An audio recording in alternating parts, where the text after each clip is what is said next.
There are several ways of expressing if in Gaelic. Ma is used in the present, past or future. Ma how díseal, tógi sin yorn. If you're ready, we'll get going. And in the future tense, a verb after ma takes the us ending. Ma chanas at the dat, een shimi gucht.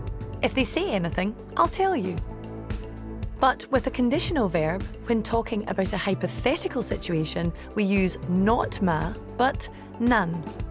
Nan gianach tushin viget gematangal. If you were to do that, they would be very grateful. Nan gianach tushin viget gematangal. In Gaelic, both verbs of a conditional, hypothetical sentence need to be in the conditional tense. The verb after none and the verb in the main statement, whereas in English, the verb in the if clause is often in the past tense. If you did that, they would be grateful. But in Gaelic, nan gianach tushin. Or, I'd be pleased if you came to dinner.